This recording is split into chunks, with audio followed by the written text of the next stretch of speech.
Welcome everybody to the session. We really appreciate all the panelists and workshop presenters taking the time to share their knowledge and expertise with us. Let me introduce all the presenters here. And pardon me if I pronounce your name incorrectly. So Alison Cook-Safer from Bryn Mawr University, Beth Marquise from McMaster, Leslie Patricia Laquino from Stanford, and Elise DeBeek from McMaster. So I'll be your session moderator. I'm Julia So from University of New Mexico. Take it away, Alison. I'm actually going to jump in, Beth. Sorry to throw it right into your plan, Julia. But thank you so much for that introduction. I think it's fair to say that we're all really excited to be here to chat with folks about this this material. Our colleague Elise, who Julia mentioned, unfortunately was double booked. So they're hoping to pop over kind of if they can when another session allows them to do so. So hopefully Elise will join us as well. But for now, the three of us are here. Our plan for the workshop, as Alison has kindly put up on the screen, is to start with some introductions so we can just get a chance to know who's here and kind of what brings us all to the room. And then we'll take a little bit of time to share kind of a case study of some work the four of us have done together around student-staff partnership and its potential to contribute to equity and justice in post-secondary education. So we'll kind of go through that as just a starting point or a jumping off point for discussion, and then have some time to speak. I see Alison editing on the fly. We had originally thought maybe some breakout rooms to kind of discuss ideas following from that case study, but we can do that in a group. And then we'll end off with some time to kind of collaboratively generate ideas and questions and insights that might help any and all of us who are interested in working towards equity and justice through partnership continue to do that work most effectively. So that's where we'll go. And I think I'm going to turn it over to Leslie to start us on introductions. Yes, sounds good. So for our chat introductions, we're hoping that people will just be able to put in their name, pronouns if you wish to share them, your role, and just a couple of words about why you do SoTL work and how that strives to enact partnership practices and publishing scholarship focused on equity and justice.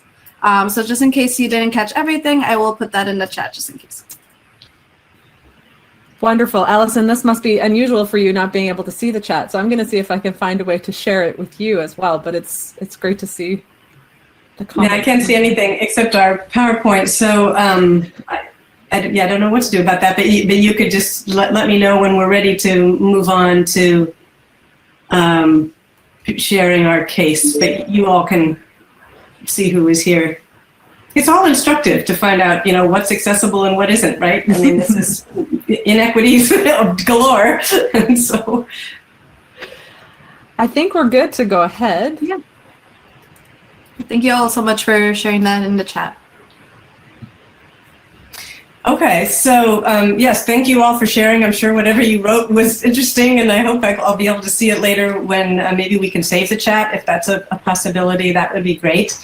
What we want to do is share a case of our own work and an effort to promote equity and justice through pedagogical partnership.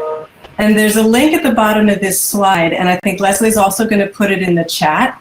And we're not going to talk through this, but rather we've written out quite a bit in this document that is linked right here. And we're going to give you time to just read through it and see what you see in our case, and feel free to comment on it. You can use the comment feature and sort of engage in dialogue with us about this. And as you're starting to comment, then we can start having conversation about it. But we really want this to be interactive and a dialogue. And it's actually nice that we have a small group. That ought to be quite doable. And I think I'll actually put up the slide that has some prompts for discussion. We were going to do this in breakout rooms, but we didn't get the breakout rooms that we requested. So I'm just going to, as Beth says, edit this on the fly. And if you want to use these questions as you are reading over our case, just to prompt anything you want to talk about, feel free, but you can also just pull out whatever is of interest to you in the case to talk about.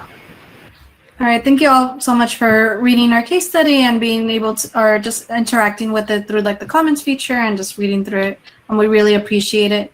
What we're gonna do next, we are gonna have some prompts for discussion, and this could go two ways. I guess if people turn on their cameras and are willing to like speak out loud, then that is one option. But we can also leave it to the chat for people who might not feel comfortable or ready to turn on their cameras. So one of the prompts that we have for discussion is that, just like a simple one of like, what challenges and what potentials do you see in this case?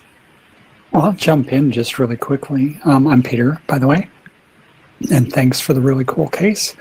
I see huge potential. I mean, the transformative power of these experiences is really vivid in the case. So that is amazing. I have two, I don't know if they're challenges, two sort of questions emerging out of this, which is, and I'm not sure, at least one of these is sort of a standard partnership question, which is, so does it matter that these are really small scale experiences? You know, so only a few students sort of by design can have this kind of experience. And I'm asking that really, I don't know how to say this, really authentically, not saying, well, it's only valuable if everybody experiences it, because actually maybe to seek equity or for other reasons, it's okay if it's small scale. But I'm curious about scale. And then the other thing I'll just, since I have the microphone, I'll say, and Allison asked me to explain briefly, in the prior session, Kasturi Bahari Leek, who's a scholar from, I think, the University of Johannesburg, she's from South Africa. She made a really interesting point about sort of relational work in teaching and learning, which is that when you're doing that kind of relational work, like this partnership work, there is both partners who are engaged in it, and then there is this third thing, if it's two people, which is the relationship itself, which becomes a factor, a force, etc. And so that's Kasturi's point that I'm not articulating very clearly, but part of what I find really interesting and challenging about that is in ISSOTL world, what we tend to do is we have two partners and we ask them each about outcomes, and then we say, here are the outcomes. And so we're not really inquiring into that third thing, which is the relationship. And I don't know how to inquire into that or what would happen if you did, but since some of you are so deeply immersed in partnership, I just love to hear you think about that and talk about that some. I have some thoughts on the last one. If I can start with the second one. This is Allison Cook-Sather. I'm thinking about the relationships that the four of us had in working on this book and working on the articles before and after. And, we have both sort of dyadic relationships. So Leslie and I have worked together, and Beth and Elise have worked together, and Beth and I have worked together, and I don't know, Leslie and Elise have worked together, possibly. But there's those sort of dyadic relationships that then come together in this quad that we had. And I would say there was definitely this multiple other entities that were the multiple relationships within and among and across us, and the multiple relationships that the co-creation of these texts engendered.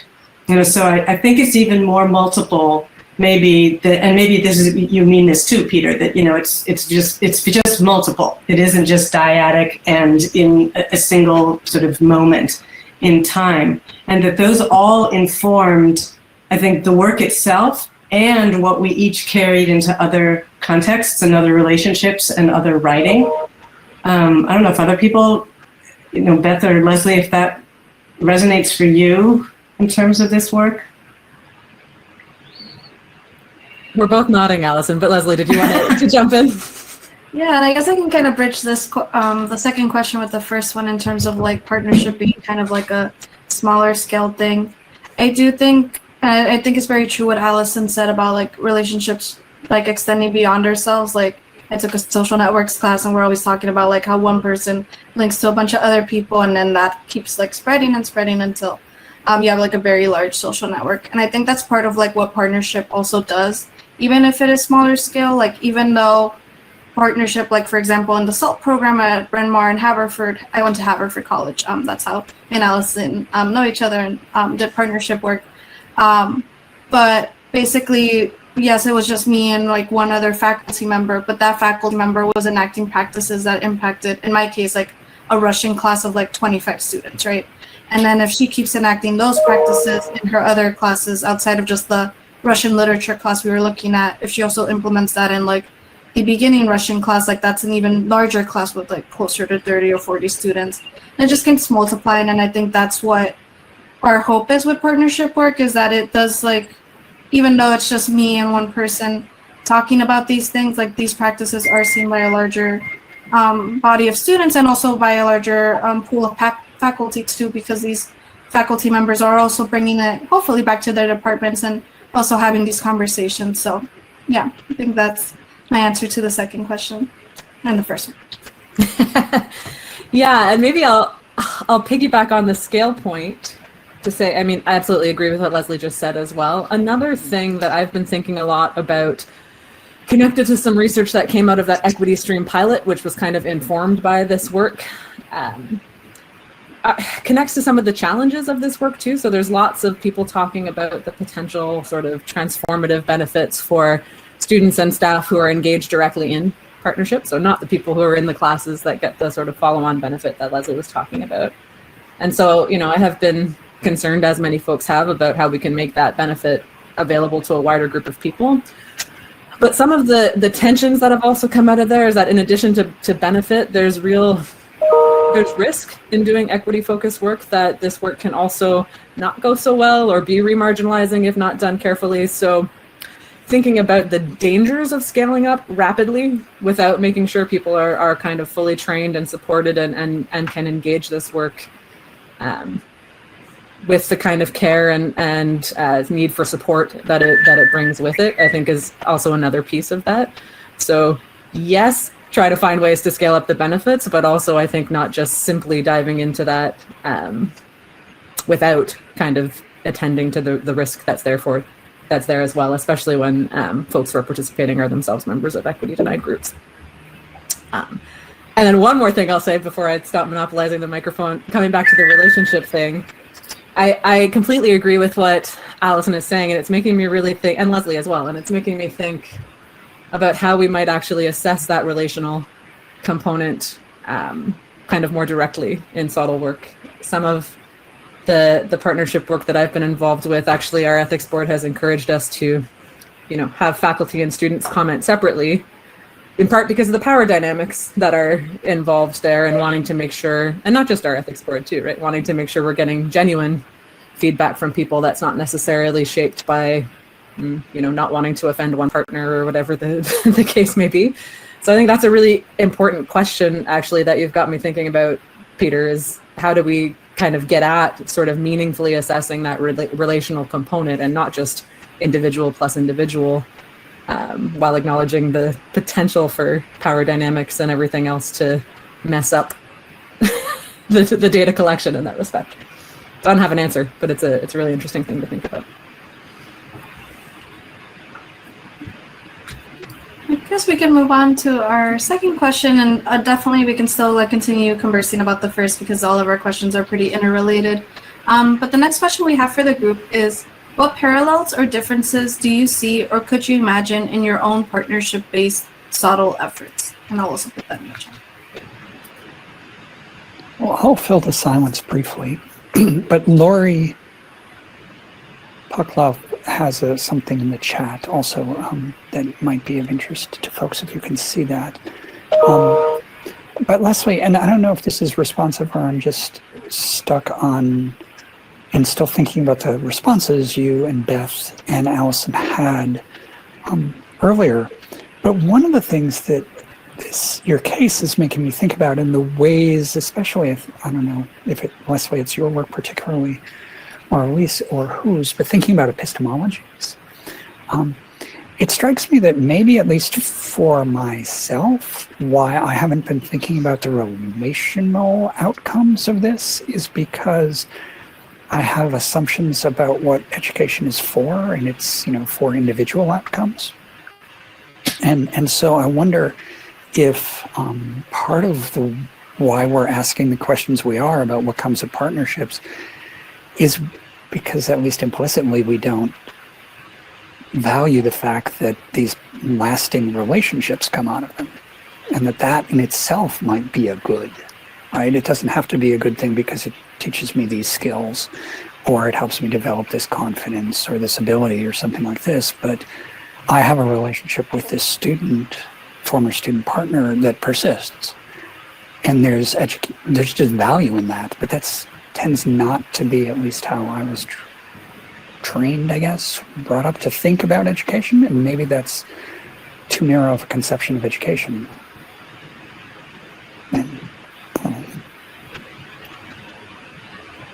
Yeah. Actually, Oh, go ahead. hi, this is Lori. I figured out what buttons to press finally. So, Peter, I think is also related to the article that I put in the chat, that relationship with my colleague did persist, and when they wrote the article for Allison's journal, it was in fact long after the student was was gone.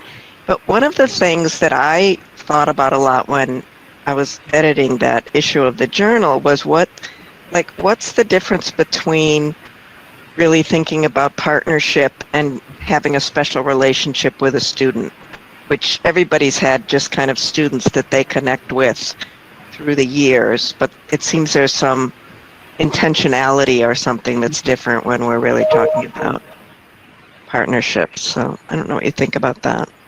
Mm-hmm. Yeah, I agree, Lori. I do think it's intentionality, Allison, I don't think it's a goal exactly, but it's a process that you're committed to engaging in. Maybe there's a goal, but there's an intentionality, there's a shared exploration, there's something that you are working on and trying to do together to learn something that really you can only learn together.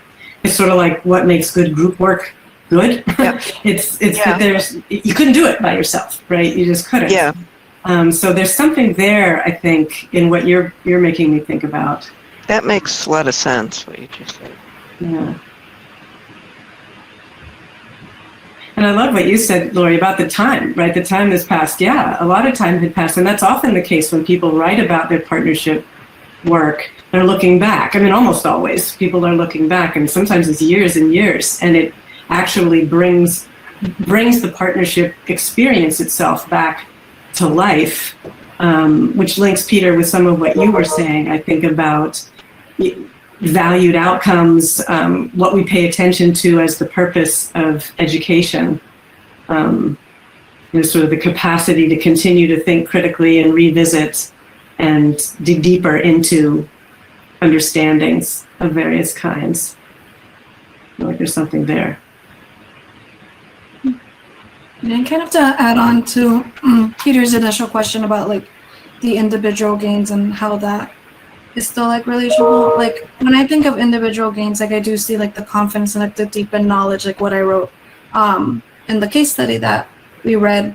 But I'm also part sociologist because I'm in the sociology red program, and I'm always looking at okay, these individual gains are happening, but what are their what do they say about social patterns and actions, and what do they contribute to social actions? And I think that's the big piece that, at least for me, is when I think about this work, is that even though these students at an individual level are gaining confidence, are gaining knowledge, they are in turn also changing the university apparatus, because they are not just having this confidence. And a lot of the students who are partners, at least in the SoTL program, a lot of them are student leaders, a lot of them go on to be teachers, public service workers, etc. They're taking these skills and applying it to the larger social fabric. And I think that's where the transformative piece of this epistemology comes in, because it's well, we're changing these classrooms, or trying to enact these practices within one single partnership But then these are extending way past that. And especially when we look at time, like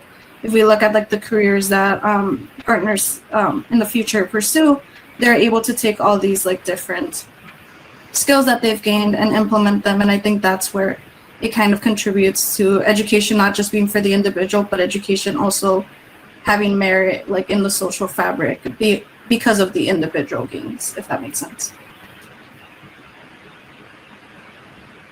That makes a lot of sense to me, Leslie. And I think one of the things I've often thought about as well is how that might be made more or less possible in different contexts as well, right? So McMaster as a medium-size-ish research-intensive university, I think I can see lots of examples like what you're talking about, and certainly many people who have been student partners are also actively involved in all sorts of work that might contribute to changing, but it's a big and, you know, stuck in its ways institution in some respects as well. And so, yeah, I think there's still also room to try to move in that direction further, or acknowledge the times and places in which the benefits might rest more at an individual level, or individuals then going on and doing other things outside of the institution perhaps, and less transformative institutional change, at least in the short term. Maybe it takes more time and you know, more intentionality around that, etc. But I feel like it's one of those things where I can definitely see the potential. I don't know if I'd go so far as to saying it's kind of playing out fully in a pronounced way in practice just yet. And I also wanted to just flag that Elise has joined us now, so welcome, Elise.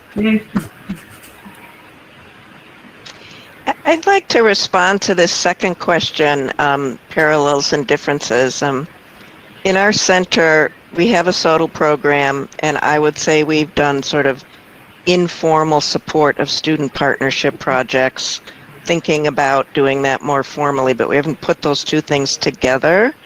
And it seemed to me like in the case study, the students who were involved, and I've lost track if they're the students who are here, had some like significant partnership experiences in, you know, around curricular inclusivity prior to the SoTL work. And I wonder if you see that as, you know, like a necessary precursor, or, you know, is it a trajectory? It's the starting point that always kind of trips me up, I guess. Can I hop in on that? This is Beth. I will say that one of the things that made this particular partnership and other work that I've done with Elise in particular, I haven't been lucky enough to work with Leslie in other partnerships, has really been the ways in which they, as student partners, brought their own experiences and knowledges in doing equity seeking and justice work to those partnerships. So the frameworks that were talked about, I knew next to nothing about. You know, maybe I'd seen little bits here and there, but that knowledge and those theoretical frameworks they brought because of their prior experiences and knowledge, I think were a huge piece of transforming my own thinking about these kinds of questions, but then also the sorts of scholarship and research that came with that work. So I think it was absolutely hugely beneficial. It then comes back around to that question about who has access to these partnership opportunities that Peter raised before, right? Because my then one concern about that, which again came up in that equity stream pilot that's mentioned as well, is are we limiting these opportunities to people to only students who have had that previous kind of knowledge and experience? That can be really beneficial in lots of ways, but then what are also the tensions and trade-offs in terms of allowing students who haven't had that beneficial opportunity to gain access to it? So yes, but it's complicated, I guess, is what I'm saying. Well, and I see it, I mean, I'm thinking about it not even necessarily limited to SoTL projects that are directly looking at equity issues, but, you know, even when we work with faculty, over time we have found most faculty aren't really ready to start our SoTL program. You know, there's a lot of development that comes before that. So I don't know, I guess that's, we could think about what that would look like from a student side, certainly. Well, yes, and we've also had some conversations about faculty readiness to do this kind of work as well. Faculty who are already doing work around equity and justice in particular, are ready to jump in, and again might be able to navigate some of the potential risks involved in this work in ways that folks who haven't done this work would have a harder time with. But then also, we've had students in a different project say, my faculty partner didn't quote unquote need a partner as much as somebody else might because they already had that experience of doing equity seeking work. Interesting. So an interesting tension there too, for sure. So there the student is really bringing something of equal value to the project. That's what, right? Mm-hmm. Like, maybe that's Absolutely. yeah. Yeah, just to circle back around to something that Peter Shelton and Kathy Bovell and I, conceptualized originally was exactly that, contributing in equal, but not necessarily the same ways, right? That's the same point about good group work, is the point about partnership. It's really that there is something essential and valued and recognized in what everybody is contributing.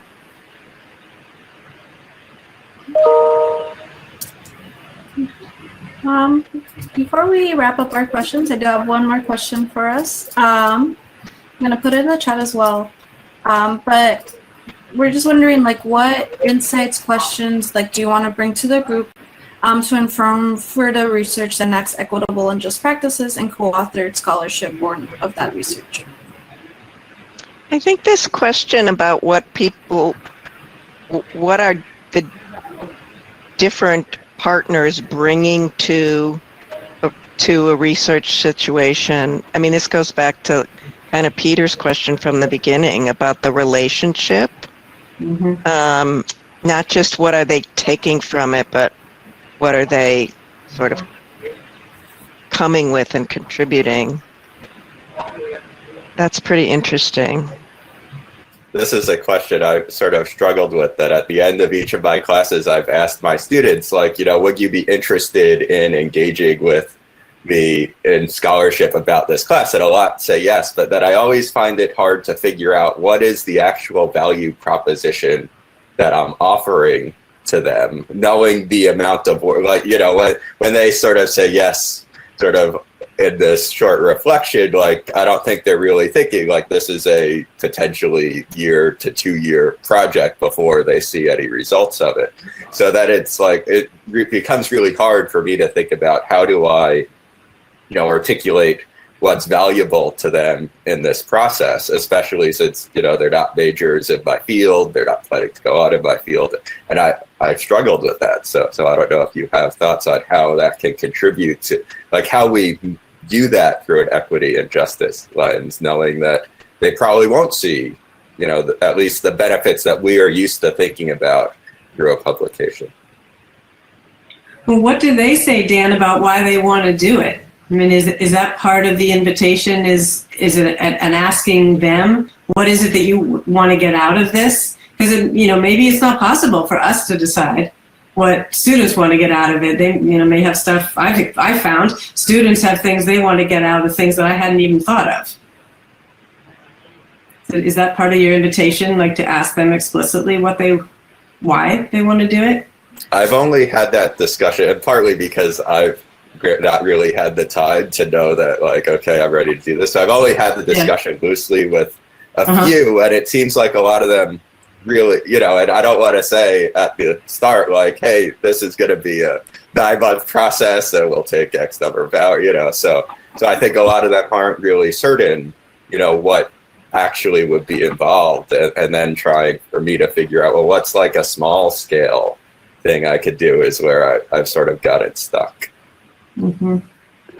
I'm thinking maybe we should start putting these. I just advanced the slide. I hope you can see it. That there's another link here, and Leslie or somebody want to put it in the chat. Maybe we can start adding these kinds of questions to our shared Google Doc, so that we can keep track of these. So Dan, maybe you can add a version of what you just said into this shared doc for everybody to take away.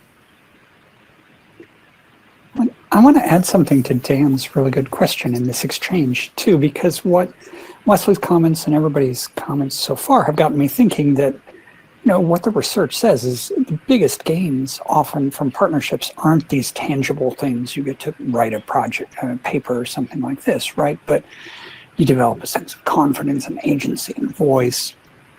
You develop a relationship with someone that matters to you and all this. And I'm just trying to figure out, how would I say to students, what could come of this? Well, lots of things, and you get to determine what it is. But actually, the research says, your relationship with me will be really good for you, and your relationship with me will help you, develop agency and confidence and all this. That doesn't feel like something maybe I'm just too much of a Midwestern U.S. boy. It's like I can't figure out how to say that or frame that in a way. So we end up talking about what I at least know is hard to get to, which is that outcome, that tangible outcome. It's going to take a lot of time. And it's probably not the most valuable thing that comes from the partnership for any of us. And so I guess I'm struggling and asking for help and thinking about, how do we talk about some of these real outcomes of partnership that are more relational, maybe more equity-oriented or justice-oriented, with students in ways that don't end up sounding, that sound authentic. I won't frame them negative.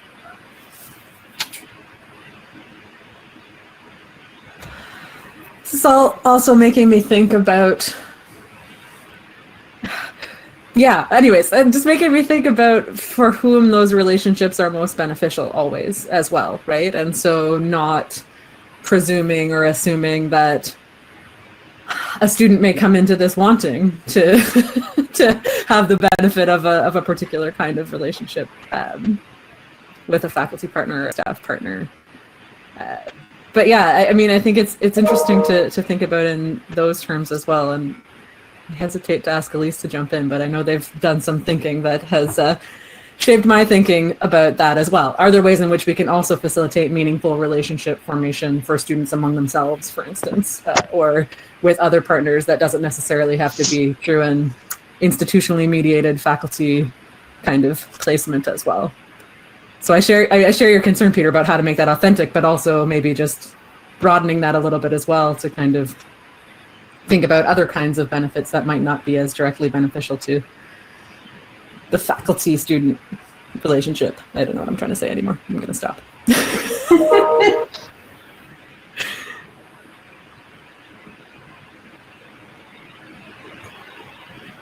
Well, this is also making me think about how we don't all have to get the same benefits, right, from this work. And that's partly where my question to Dan came from, is, that we don't know exactly what's going to happen and what's going to be really fulfilling and meaningful. And it could be really different, for me than it is for a student partner in one case or a student partner in another case. And I think what I try to do is just name that kind of often.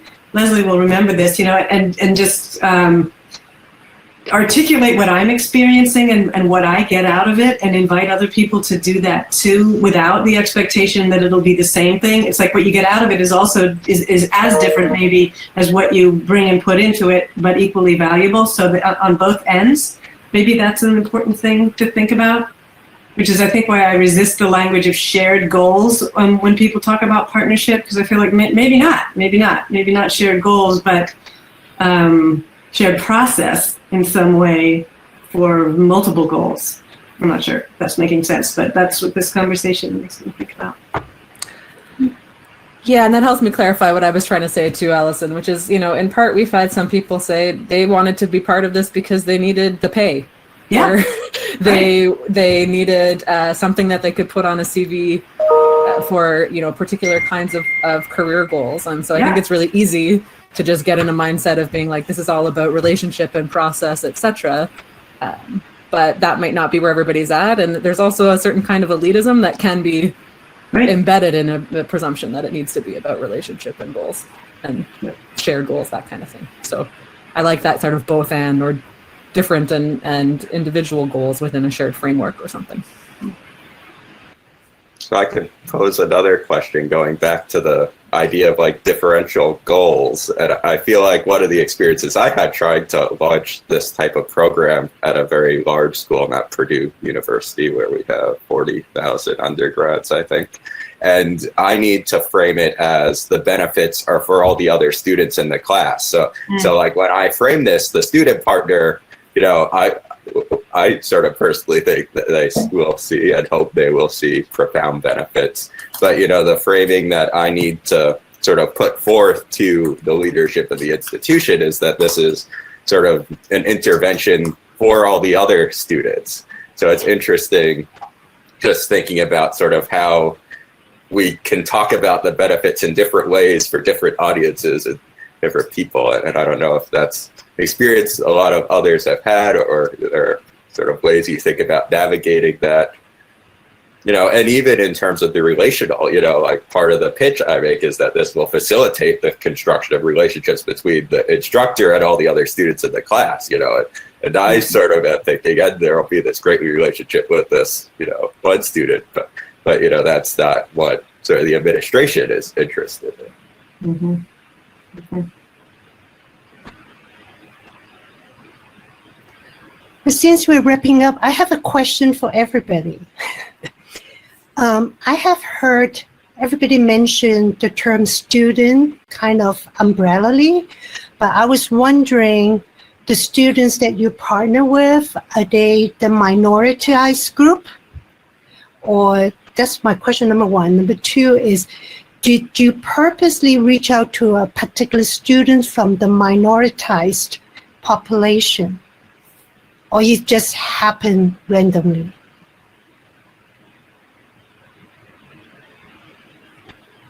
Allison, do you want to jump in with your process at Bryn Mawr and Haverford first? Or? Well, sure. I mean, when we started our program, the way it began was I convened groups of students who identified as being underrepresented in the institution and underserved by the institution, and allies and support people who are also trying to work for equity in the institution. This was before there was much equity language, and this was in 2006. And so, but it was, the frame was still, what are the ways in which partnership can work to support the creation of more, the language was culturally sustaining practices at that point.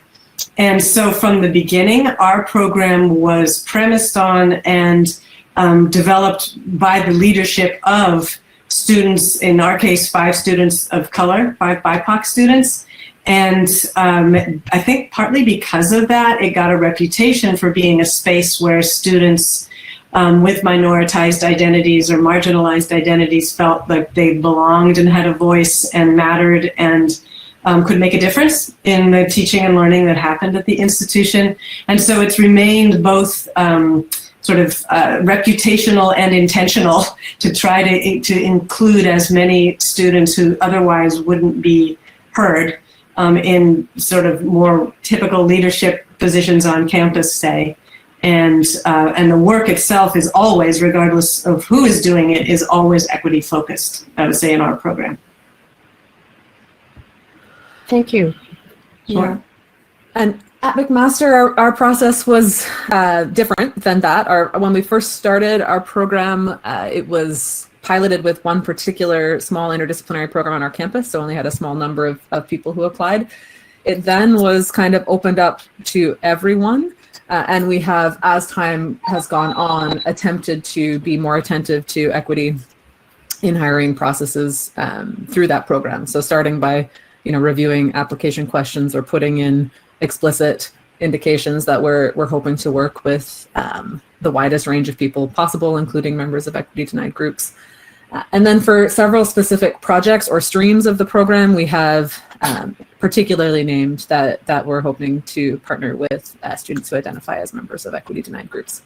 Elise has been part of several projects, for instance, that said, we're looking to work specifically with disabled students, for instance. The equity stream that we mentioned, students were recruited from groups that identified as equity seeking or equity denied. So there's a range on our campus. And I would say that where there hasn't been that explicit kind of specific naming, the same kinds of concerns about access that have come up in the literature would be true in our case, though we haven't done good demographic tracking, which is also another issue. Thank you so very much for everybody sharing and your experience, your expertise. I think we have a very good, candid conversation. Wonderful. Thank you for sharing again. You all have a great conference for the rest of the next 2-3 days.